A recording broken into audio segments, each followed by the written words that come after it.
നടിയെ ആക്രമിച്ച കേസിൽ വിചാരണ കോടതിക്കും ജഡ്ജിക്കുമെതിരെ ഗുരുതര പരാമർശങ്ങളുമായി നിയമോപദേശം.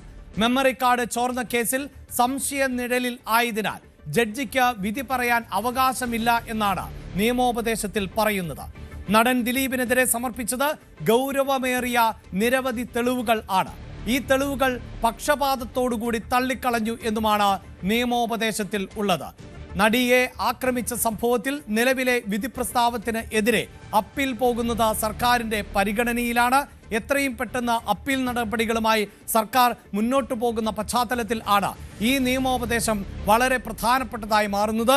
സാധാരണയിൽ നിന്ന് വ്യത്യസ്തമായി അപ്പീൽ നൽകുമ്പോൾ എപ്പോഴും ഉത്തരവിലെ പോരായ്മകളും പിഴവുകളുമാണ് ചൂണ്ടിക്കാണിക്കാറുള്ളത് എങ്കിൽ ഇതിൽ അതീവ ഗുരുതരമാകുന്ന വിഷയം എന്നത് ജഡ്ജിക്ക് നേരെയും ഒപ്പം സമർപ്പിക്കപ്പെട്ട തെളിവുകളിൽ പക്ഷപാതപരമായ നിലപാട് ജഡ്ജി സ്വീകരിച്ചു എന്നതും ഉൾപ്പെടുന്ന നിയമോപദേശം എന്നതാണ് ഏറ്റവും പ്രധാനപ്പെട്ട വിമർശനമായി കണക്കാക്കേണ്ടത്. അതിൽ തന്നെ എടുത്തു പറയുന്നത് മെമ്മറി കാർഡുമായി ബന്ധപ്പെട്ട വിവാദം ആണ്. മെമ്മറി കാർഡ് വിവാദത്തിൽ അടക്കം നിർണായകമായ തെളിവുകൾ കോടതിക്ക് മുന്നിലേക്ക് എത്തിയിരുന്നു. പക്ഷേ ആ നിർണായകമായ തെളിവുകൾ ഒന്നും തന്നെ പരിഗണിക്കാൻ കോടതി തയ്യാറായില്ല എന്ന് മാത്രവുമല്ല, അത് തള്ളിക്കളയുന്ന സമീപനമാണ് കോടതിയുടെ ഭാഗത്ത് നിന്ന് ഉണ്ടായത് എന്ന വിമർശനം കൂടി ഉയർന്നു വരുന്ന പശ്ചാത്തലം ആണ് ഉള്ളത്. ദിലീപിനെ വെറുതെ വിടാൻ എഴുതിയ വിധിയാണ് ഇത് എന്ന വിമർശനമുണ്ട്. ഗൗരവമേറിയ നിരവധി തെളിവുകളാണ് ദിലീപിനെതിരെ പ്രോസിക്യൂഷൻ നൽകിയത്. എല്ലാം പക്ഷപാതത്തോടെ കോടതി തള്ളി എന്ന നിയമോപദേശത്തിൽ ചൂണ്ടിക്കാണിക്കുകയാണ്. സ്പെഷ്യൽ പ്രോസിക്യൂട്ടറുടെ വിശദമായ കുറിപ്പാണ് നിയമോപദേശത്തിനോട് ഒപ്പം നൽകിയിട്ടുള്ളത്. ദിലീപിനെതിരെ ഗൗരവമേറിയ നിരവധി തെളിവുകൾ സമർപ്പിച്ചിട്ടും എല്ലാ തെളിവുകളും പക്ഷപാതത്തോടുകൂടി തള്ളിക്കളഞ്ഞു എന്നതാണ് പറയുന്നത്. നവമി ദിനേശാണ് ഈ വാർത്തയുടെ വിശദാംശങ്ങളുമായി ചേരാൻ പോകുന്നത്. നവമി, വളരെ പ്രധാനപ്പെട്ട നിരീക്ഷണങ്ങൾ നിയമോപദേശത്തിൽ കാണുന്നു. അതാകട്ടെ കോടതിയെ കുറ്റപ്പെടുത്തുന്ന തരത്തിലേക്ക് എത്തുന്നു എന്നുള്ളതാണ്. സാധാരണ നിലയിൽ ഒരു കേസിൽ അപ്പീൽ പോകുമ്പോൾ എപ്പോഴും ആ വിധി പ്രസ്താവത്തിലെ പിഴവുകൾ ആണ് ചൂണ്ടിക്കാണിക്കുക. എന്നാൽ ഇതാകട്ടെ നടൻ ദിലീപിനെ വെറുതെ വിട്ട സംഭവത്തിൽ കോടതിക്ക് വലിയ വിമർശനം നേരിടേണ്ട പശ്ചാത്തലമുണ്ടാകുന്നു. ജഡ്ജി പക്ഷപാതത്തോടു കൂടിയാണ് ഇടപെട്ടത് എന്ന വിമർശനമുണ്ടാകുന്നു. എന്തൊക്കെയാണ് ഈ നിയമോപദേശത്തിന്റെ കൂടുതൽ വിശദാംശങ്ങൾ?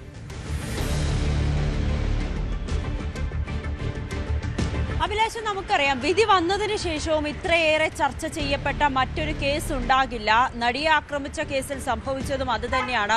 തുടക്കം മുതൽ തന്നെ ഈ കേസിലെ അതിജീവിത പോലും പ്രധാനമായും ആരോപണം ഉന്നയിക്കുന്നത് അല്ലെങ്കിൽ സംശയ നിഴലിലാക്കിയിരിക്കുന്നത് ഈ ജഡ്ജി ആയിട്ടുള്ള ഹണി എം വർഗീസിനെയാണ്. എറണാകുളം പ്രിൻസിപ്പൽ സെഷൻസ് കോടതി ഹണി എം വർഗീസിനെ തനിക്ക് വിശ്വാസമില്ല, ജഡ്ജിയെ മാറ്റണമെന്ന് ആവശ്യപ്പെട്ടുകൊണ്ട് അതിജീവിത മേൽക്കോടതികളെ സമീപിച്ചതൊക്കെ നമ്മുടെ മുന്നിലുള്ളതാണ്.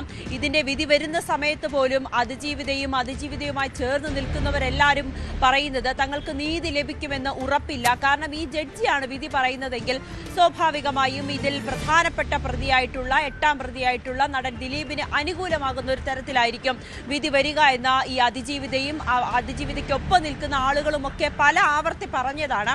വിധി വന്നപ്പോൾ അത് തന്നെയായിരുന്നു സംഭവിച്ചതും. നടൻ ദിലീപിനെ കുറ്റവിമുക്തനാക്കി എന്ന ഒരു വിധി വന്നതിന് ശേഷം വലിയ വിമർശനം തന്നെയാണ് ഈ പ്രോസിക്യൂഷൻ അടക്കം ഈ ജഡ്ജിക്കെതിരെയും ഉന്നയിച്ചത്. കൃത്യമായിട്ടുള്ള തെളിവുകൾ ഉണ്ടായിട്ട് പോലും എന്തുകൊണ്ട് അത് പരിഗണിച്ചില്ല? ഈ കേസിന്റെ തുടക്കം മുതൽ തന്നെ ദിലീപിന് അനുകൂലമാകുന്ന ഒരു നിലപാടിൽ തന്നെയായിരുന്നു ഉണ്ടായിരുന്നത്. സാക്ഷികളായിട്ട് വിസ്തരിച്ച ആളുകളെ പോലും ജഡ്ജിയുടെ ഭാഗത്തു നിന്ന് മോശമായിട്ടുള്ള കാര്യങ്ങളുണ്ടായി. കൃത്യമായിട്ടുള്ള തെളിവുകൾ പറഞ്ഞുവെങ്കിൽ പോലും, മൊഴികൾ രേഖപ്പെടുത്തിയെങ്കിൽ പോലും അത് പലപ്പോഴും ശ്രദ്ധിക്കാൻ പോലും ഈ ജഡ്ജി തയ്യാറായില്ല എന്ന് പിന്നീട് പല ആവർത്തി പല സാക്ഷികളും പിന്നീട് മാധ്യമങ്ങളോട് പ്രതികരിക്കുന്ന സാഹചര്യമൊക്കെ ഉണ്ടായി. അതിനിടയിലാണ് ഈ അപ്പീൽ നൽകും, അതിജീവിതയ്ക്കൊപ്പം തന്നെയാണ് സർക്കാർ എന്ന നിലപാട് ആവർത്തിക്കുകയും ഇതിൽ അപ്പീൽ നൽകുമെന്ന തീരുമാനത്തിലേക്കൊക്കെ എത്തുകയും ചെയ്തിരിക്കുന്നത്. അതിനിടയിലാണ് സർക്കാർ ഇതിലൊരു നിയമോപദേശം തേടിയിരിക്കുന്നത്. പ്രോസിക്യൂഷൻ AG ആണ് ഇപ്പോൾ ഒരു നിയമോപദേശം നിയമോപദേശം സർക്കാരിന് സമർപ്പിച്ചിരിക്കുന്നത്. അതിൽ പ്രധാനമായും പറയുന്നത് ഈ ജഡ്ജിക്ക് വിധി പറയാൻ അവകാശമില്ല എന്നാണ്. ഈ ജഡ്ജി വിധി പറയാൻ അർഹതപ്പെട്ട ഒരാളല്ല. ഈ മെമ്മറി കാർഡ് ചോർന്ന കേസിലെ സംശയ നിഴലിലായിട്ടുള്ള ഒരു ജഡ്ജി കൂടിയാണ് ഈ ഹണി എം വർഗീസ്. അപ്പോൾ അവർ വിധി പറയുമ്പോൾ എങ്ങനെയാണ് അത് വിശ്വാസത്തിലെടുക്കുക. അതിനാൽ ജഡ്ജിക്ക് വിധി പറയാൻ അവകാശമില്ല എന്നാണ് നിയമോപദേശത്തിൽ ലഭിച്ചിരിക്കുന്നത്. ഒപ്പം ദിലീപിനെ വെറുതെ വിടാൻ എഴുതിയ വിധിയായിട്ടാണ് ഇതിനെ കണക്കാക്കപ്പെടുന്നത്. അല്ലെങ്കിൽ അതിന്റെ വിധിപ്പകർപ്പ് വായിക്കുമ്പോൾ അത്തരത്തിലാണ് മനസ്സിലാകുന്നത്.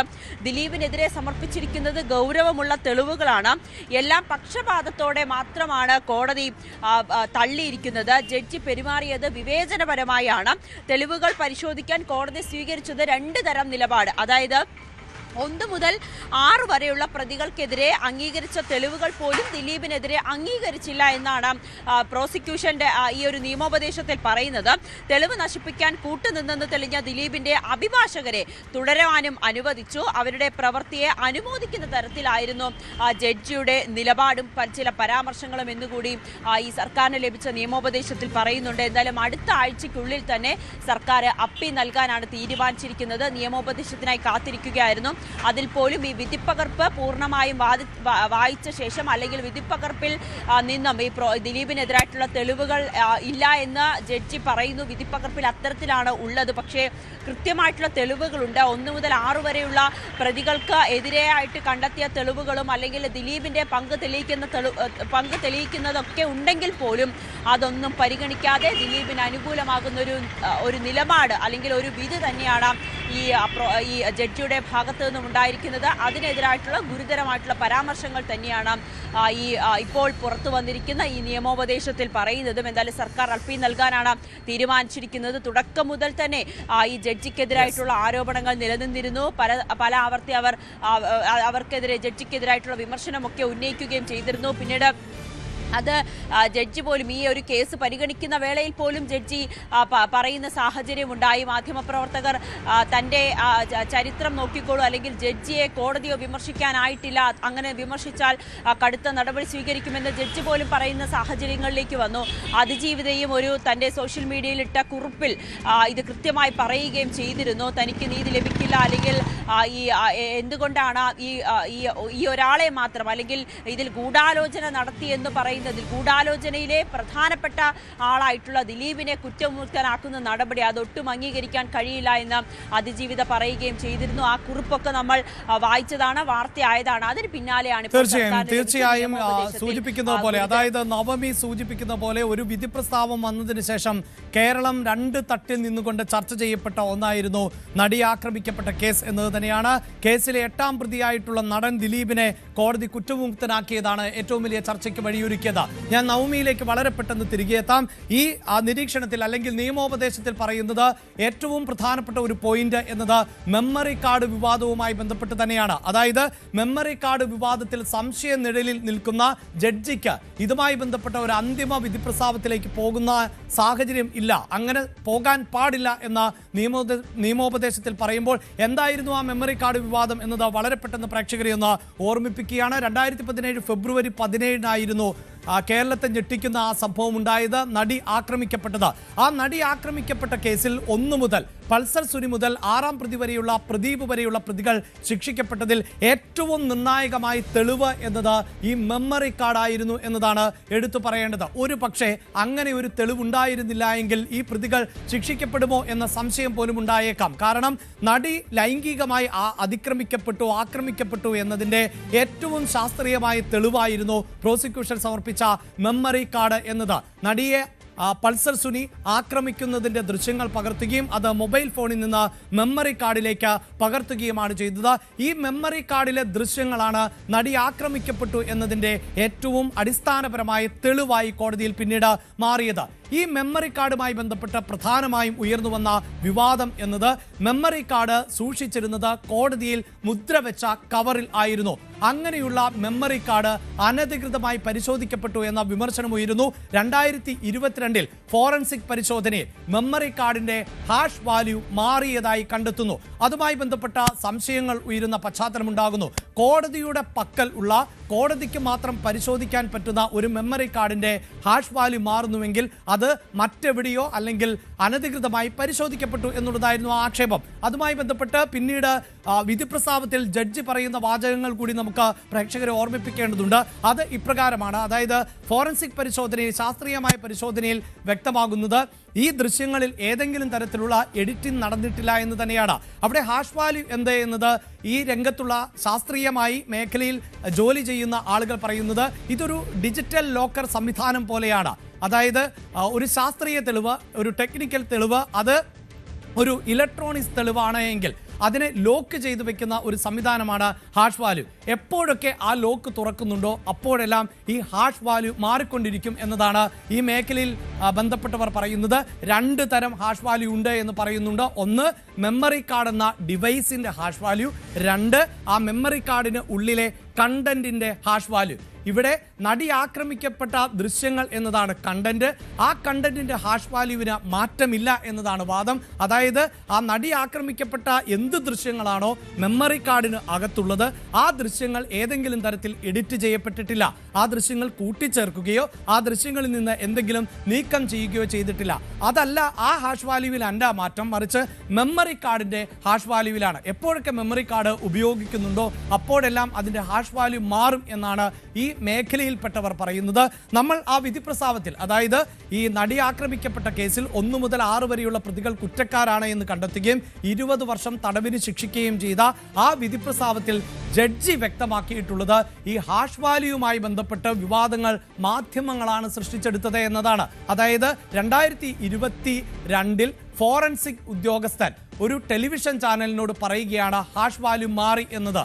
പിന്നീട് ജഡ്ജി വിചാരണാ ഘട്ടത്തിലടക്കം ഈ ഉദ്യോഗസ്ഥനോട് ചോദിക്കുന്നുണ്ട്, ഈ ഹാഷ് വാല്യൂ മാറിയ വിവരങ്ങൾ നിങ്ങൾ ആരോടെങ്കിലും പങ്കുവച്ചോ എന്ന്. പക്ഷേ ആ ഉദ്യോഗസ്ഥൻ പറഞ്ഞത് അങ്ങനെ പങ്കുവച്ചിട്ടില്ല എന്നാണ്. പിന്നീട് കോടതി തന്നെയാണ് ആ ടെലിവിഷൻ ചാനലിൽ വന്ന അഭിമുഖം, ഇത് നിങ്ങളല്ലേ ഇത്തരത്തിലൊരു പരാമർശം നടത്തിയത്, അതൊരു വിവാദം സൃഷ്ടിക്കുന്നതിന് വേണ്ടിയായിരുന്നില്ലേ, ആർക്കു വേണ്ടിയാണ് ഇങ്ങനെ ഒരു ഫോറൻസിക് ലാബിന്റെ റിപ്പോർട്ട് മാധ്യമങ്ങളുമായി പങ്കുവച്ചത് എന്ന ചോദ്യത്തിന് ആ ഉദ്യോഗസ്ഥന് മറുപടി ഉണ്ടായിരുന്നില്ല എന്നാണ് വിധി പ്രസ്താവത്തിൽ പറയുന്നത്.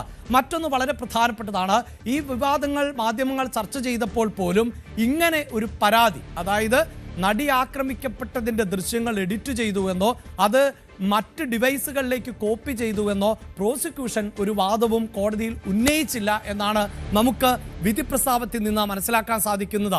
അവിടെയാണ് ഈ നിയമോപദേശം വളരെ പ്രധാനപ്പെട്ടതായി മാറുന്നത്. നിയമോപദേശത്തിൽ പറയുന്നത് ഈ ഹാഷ് വാല്യൂ മാറിയും ഇതുമായി ബന്ധപ്പെട്ട പരാതിയിന്മേൽ ഒരു ജഡ്ജിക്ക്, സംശയനിഴലിൽ ഉള്ള ഒരു ജഡ്ജിക്ക് തീരുമാനം എടുക്കുക എന്നത് സാധ്യമല്ല എന്ന നിലപാട് സ്വീകരിക്കുന്ന സാഹചര്യം ഉണ്ടാകുന്നു. അപ്പോൾ വിധി പ്രസ്താവത്തിലെ വാചകങ്ങൾ പോലും സംശയത്തിലാകുന്ന പശ്ചാത്തലം ആണ് ഉള്ളത്. പ്രോസിക്യൂഷന് അങ്ങനെ ഒരു ആക്ഷേപം ഉണ്ടായിരുന്നില്ല, പുറത്ത് മാധ്യമങ്ങളാണ് ഇത്തരത്തിൽ വാർത്തകൾ റിപ്പോർട്ട് ചെയ്തത് എന്നതായിരുന്നു വിധി പ്രസ്താവത്തിലെ പാരഗ്രാഫിൽ നിന്ന് നമുക്ക് വായിച്ചെടുക്കാൻ സാധിച്ചത്. അതിൽ നിന്ന് വ്യത്യസ്തമായ ഒരു നിയമോപദേശത്തിലേക്ക് പോകുമ്പോൾ സ്വാഭാവികമായും നവമി ഇവിടെ ഒട്ടേറെ സംശയങ്ങൾ ഉണ്ടാകുന്നുണ്ട്. അതായത് ഈ ഹാഷ് വാല്യൂ മാറിയതുമായി ബന്ധപ്പെട്ട വിഷയം ചർച്ച ചെയ്യപ്പെട്ടതാണ്. കോടതിയിൽ അത്തരം വാദപ്രതിവാദങ്ങൾ നടന്നിരുന്നു എന്നാണ് മനസ്സിലാക്കാൻ സാധിക്കുന്നത്. ജഡ്ജി ഏകപക്ഷീയമായ നിലപാടാണ് സ്വീകരിക്കുന്നത് എന്ന് നേരത്തെ തന്നെ പ്രോസിക്യൂഷൻ പറഞ്ഞതാണ്. അങ്ങനെ പ്രോസിക്യൂഷൻ തന്നെ മാറിയ പശ്ചാത്തലമുണ്ട്. ഈ ജഡ്ജിയുടെ ഭാഗത്ത് നിന്ന് പക്ഷപാതപരമായ നിലപാടുണ്ടാകുമ്പോൾ ഈ നിലയിൽ വാദം മുന്നോട്ട് കൊണ്ടുപോകാൻ പറ്റില്ല എന്ന് പറഞ്ഞുകൊണ്ട് പ്രോസിക്യൂഷൻ മാറുകയും പിന്നീട് മറ്റൊരു പ്രോസിക്യൂട്ടറാണ് കേസിൽ വാദം നടത്തിയത്. അപ്പോൾ അങ്ങനെ സംഭവ ബഹുലമായിരുന്നു ഈ കേസ്. പക്ഷേ ഏതാണ്ട് 1700-ലധികം പേജുകൾ വരുന്ന വിധി പ്രസ്താവത്തിൽ ഈ ഓരോ ഇൻസിഡന്റുകളും അക്കമിട്ട് നിരത്തുകയും ചെയ്തിട്ടുണ്ട് ജഡ്ജി എന്നതും എടുത്തു പറയേണ്ടതാണല്ലോ. അപ്പോൾ ഈ നിയമോപദേശം എത്രത്തോളം പ്രധാനപ്പെട്ടതാകും, ഈ കണ്ടന്റുകൾ കൂടി ഉൾപ്പെടുത്തിക്കൊണ്ടുള്ള ഒരു ഹർജി ആയിരിക്കുമോ ഇനി മേൽക്കോടതിയിലേക്ക് പോവുക?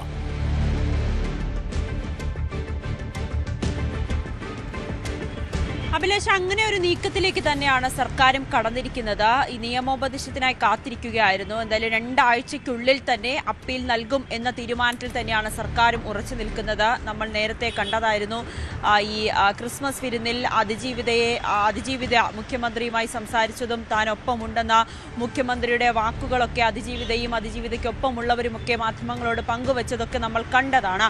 അങ്ങനെ സർക്കാരും അതിജീവിതയ്ക്കൊപ്പം തന്നെയാണ് ഈ കേസിൽ ഈ ഒരു വിചാരണ വിചാരണ വേളയിൽ പ്രോസിക്യൂഷൻ എന്തെങ്കിലും പിഴവുകൾ സംഭവിച്ചോ എന്ന് പോലും സർക്കാരിന് കൃത്യമായി അറിയേണ്ടതുണ്ട്. കാരണം അത്രയേറെ ചർച്ച ചെയ്യപ്പെട്ട ഒരു കേസ് കൂടിയാണ്. ഇതിൽ നടൻ ദിലീപ് 8ാം പ്രതിയാണ്. ദിലീപാണ് ഇതിലൊരു ഗൂഢാലോചന, ദിലീപിന്റെ നിർദ്ദേശപ്രകാരമാണ് 1ാം പ്രതിയായിട്ടുള്ള പൾസർ സുനി ഈ ഒരു കൃത്യത്തിനായി ഇറങ്ങിയത്. അത് തെളിയിക്കുന്ന പല തെളിവുകൾ, ഇവർ തമ്മിലുള്ള സംഭാഷണം, പൾസർ സുനിയുടെ കത്ത്, പൾസർ സുനി ജയിലിൽ നിന്നും ദിലീപിന് അയച്ച കത്ത്, ഇതിൽ ഇവർ തമ്മിലുള്ള സംഭാഷണം, ഇവർ ഒപ്പമുള്ള ഫോട്ടോ, ദിലീപിന്റെ ഒരു ചിത്രത്തിന്റെ ഷൂട്ടിംഗ് സെറ്റിൽ അവിടെ പൾസർ സുനി എത്തിയത്, ദിലീപിന്റെ പൾസർ സുനിയുടെ അവിടുത്തെ സാന്നിധ്യം, ഇതെല്ലാം തന്നെ തെളിവുകളായി കോടതിയെ സമർപ്പിക്കാനൊക്കെ പ്രോസിക്യൂഷന് കഴിയുകയും ചെയ്തു. അതോടൊപ്പം ഈ സാക്ഷികളുടെ മൊഴിമാറ്റം, ഈ ദിലീപുമായി തുടക്കത്തിൽ ഈ അതിജീവിതയോട് ഈ നടൻ ദിലീപിന് ഒരു പ്രതികാരമുണ്ടായിരുന്നു, അല്ലെങ്കിൽ ഒരു ഈ കുടുംബവുമായി ബന്ധപ്പെട്ട ചില പ്രശ്നങ്ങൾ നിലനിൽക്കുമ്പോൾ അത് ചോദ്യം ചെയ്ത ഒരു സംഭാഷണം ദുബായിൽ വെച്ച ഒരു വേളയിൽ സംഭവിക്കുകയുണ്ടായി എന്ന് ആദ്യം തന്നെ ഈ ദിലീപുമായി അടുത്ത് നിൽക്കുന്ന ദിലീപിൻ്റെയും ഈ അതിജീവിതയുമായിട്ടുള്ള സുഹൃത്തുക്കളായിട്ടുള്ള ചില താരങ്ങൾ തുടക്കത്തിൽ മൊഴി നൽകിയിരുന്നു. പിന്നീട് വിചാരണയുടെ ഓരോ വേളയിൽ അല്ലെങ്കിൽ സാക്ഷി വിസ്താരത്തിലൊക്കെ ഇവർ മലക്കം മറിയുന്നത് നമ്മൾ കണ്ടതാണ്. ഇതെല്ലാം നിലനിൽക്കുമ്പോൾ തന്നെയാണ് ഈ കേസുമായി ബന്ധപ്പെട്ട് തുടക്കം മുതൽ തന്നെ ഈ ദിലീപിന് അനുകൂലമാകുന്ന തരത്തിലേക്ക് പോലും കാര്യങ്ങൾ എത്തിക്കുന്നതിനു വേണ്ടി ചിലർ ശ്രമിച്ചു എന്ന് അതിജീവിതയോടൊപ്പം നിൽക്കുന്നവരുമൊക്കെ പല ആവർത്തി പറഞ്ഞതാണ്. വിധി വരുമ്പോൾ പോലും അവർക്ക് പ്രതീക്ഷ ഉണ്ടായില്ല തങ്ങൾക്ക് നീതി ലഭിക്കുമെന്ന്. കാരണം അങ്ങനെയായിരുന്നു ഈ കേസിന്റെ ഓരോ ഭാഗങ്ങളും കടന്നു പോയിരുന്നത്. എന്തായാലും ഇപ്പോൾ സർക്കാരും ഇതിലെ അപ്പീൽ നൽകാനായി എത്തിയിരിക്കുമ്പോൾ അടുത്ത ഘട്ടത്തിൽ പോലും, അതായത് മേൽക്കോടതിയെ സമീപിക്കുമ്പോൾ അതിജീവിതയ്ക്ക് പൂർണ്ണമായും നീതി കിട്ടണം, അതിജീവിത പറയുന്നത് പോലെ തന്നെ 8ാം പ്രതിയായിട്ടുള്ള ദിലീപിന് പങ്കുണ്ടെങ്കിൽ കടുത്ത ശിക്ഷ തന്നെ ലഭിക്കണമെന്ന തീരുമാനത്തിൽ തന്നെയാണ് സർക്കാരും നിൽക്കുന്നത്. അതുകൊണ്ട് തന്നെ ഒരു തരത്തിലും പിഴവുണ്ടാകാതെ മുന്നോട്ട് പോകാൻ തന്നെയാണ് സർക്കാരിന്റെ തീരുമാനം. അതുകൊണ്ട് തന്നെയാണ് ഈ നിയമോപദേശം അത്രയേറെ നിർണായകമാക്കുകയും ചെയ്യുന്നത്. ഈ നിയമോപദേശത്തിൽ പറയുന്നത് പോലെ തന്നെ ദിലീപിനെതിരായിട്ടുള്ള തെളിവുകൾ ഉണ്ടായിട്ട് പോലും എറണാകുളം അഡീഷണൽ സെഷൻസ് കോടതി ജഡ്ജിയായിട്ടുള്ള ഹണി എം വർഗീസ് നടന് അനുകൂലമാകുന്ന തരത്തിലേക്ക് പോലും പല പരാമർശങ്ങൾ നടത്തി. പ്രോസിക്യൂഷൻ മറ്റൊരു പ്രധാനപ്പെട്ട കാര്യങ്ങൾ പറയുന്നുണ്ട്. താൻ പറയാത്ത കാര്യങ്ങൾ പോലും ഈ വിധിപ്പകർപ്പിൽ വന്നു, താൻ പറഞ്ഞ ചില കാര്യങ്ങൾ വളച്ചൊടിച്ചും ഈ വിധിപ്പകർപ്പിലുണ്ടെന്ന് പ്രോസിക്യൂഷൻ പറയുകയുണ്ടായി. ആ കുറിപ്പും ഇതിനോടകം തന്നെ സർക്കാരിന് സമർപ്പിക്കുകയും ചെയ്തിട്ടുണ്ട്. ഇനി സർക്കാരിന്റെ നീക്കം ഏത് തരത്തിലാണ്, എത്രയും വേഗം ഇത് അപ്പീൽ നൽകുമെന്നാണ് നമുക്ക് അറിയാൻ സാധിക്കുന്നത്. അതിജീവിതയും ഇനിയുള്ള പ്രതീക്ഷ അങ്ങനെ തന്നെയാണ്. സർക്കാരും ഇതിൽ മുൻകൈയെടുത്ത് അല്ലെങ്കിൽ തനിക്ക് നീതി ലഭിക്കുവാൻ ഒപ്പം നിൽക്കുമെന്ന പ്രതീക്ഷയിൽ തന്നെയാണ് അതിജീവിതയും നിൽക്കുന്നത്. നടൻ ദിലീപിനെതിരായിട്ട് തുടക്കം മുതൽ തന്നെ ആരോപണങ്ങൾ ഉന്നയിച്ചിരുന്നു, ചില സംശയങ്ങൾ ഉന്നയിച്ചിരുന്നു. അതെല്ലാം സാധൂകരിക്കുന്ന തരത്തിലായിരുന്നു ഇതിന്റെ വിധി വന്നതെന്നായിരുന്നു ഏറ്റവും പ്രധാനപ്പെട്ട കാര്യം. ഏറെ ചർച്ച ചെയ്യപ്പെട്ട ഒരു കേസ് കൂടിയാണ്, ഇപ്പോഴും ചർച്ച ചെയ്യപ്പെടുന്ന ഒരു കേസ് കൂടിയാണ്. അതുകൊണ്ട് തന്നെ ഈ ഒരു നിയമോപദേശവും അത്രയേറെ പ്രസക്തമാണ് ഉള്ളതാണ്. അഭിലാഷ്, തീർച്ചയായും നടിയെ ആക്രമിച്ച കേസിൽ ആണ് ഗുരുതരമായ ആരോപണങ്ങൾ, പ്രത്യേകിച്ച് ജഡ്ജിക്കെതിരെ അടക്കം ആരോപണങ്ങളുമായി നിയമോപദേശം ഇപ്പോൾ പുറത്തുവരുന്നത്.